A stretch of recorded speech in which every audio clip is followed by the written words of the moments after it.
রাষ্ট্রের পক্ষে আমি অ্যাটর্নি জেনারেল হিসেবে রাষ্ট্রের বক্তব্য উল্লেখ করে বলেছি যে আগামীকাল 20শে আগস্ট 2026 রাষ্ট্রপতি নির্বাচন এবং রাষ্ট্রপতি নির্বাচনের সমস্ত প্রস্তুতি সম্পন্ন হয়েছে। ঠিক নির্বাচনের আগ মুহূর্তে এই ধরনের একটি রিট পিটিশন দায়ের করার অর্থই হচ্ছে নিজের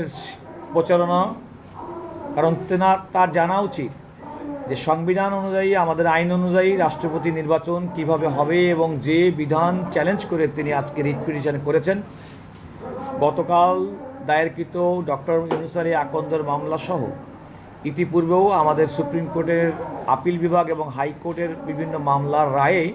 সেটা চূড়ান্তভাবে নিষ্পত্তি হয়েছে। আমি আদালতের কাছে বলেছি যে আদালতের কাছে যখন কোনো ব্যক্তি কোনো সাংবিধানিক আইনি প্রশ্ন আসবেন,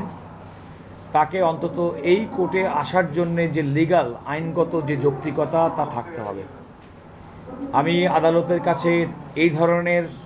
বাস্তবতা বিবর্জিত, প্রচারকামী এবং ব্যক্তি এবং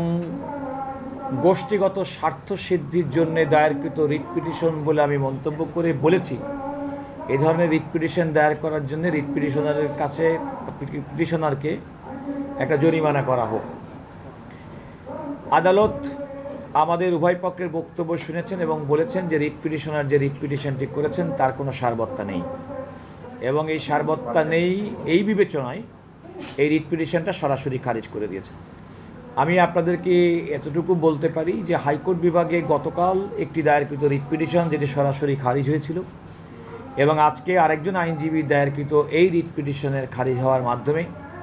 নির্বাচন অনুষ্ঠানে কোনো ধরনের আইনি প্রতিবন্ধকতা সৃষ্টির কোনো সুযোগ এবং সম্ভাবনা আমরা দেখছি না। সেক্ষেত্রে নির্বিঘ্নে আগামীকালে রাষ্ট্রপতি নির্বাচন বাংলাদেশে হবে সেটা আমরা মনে করছি,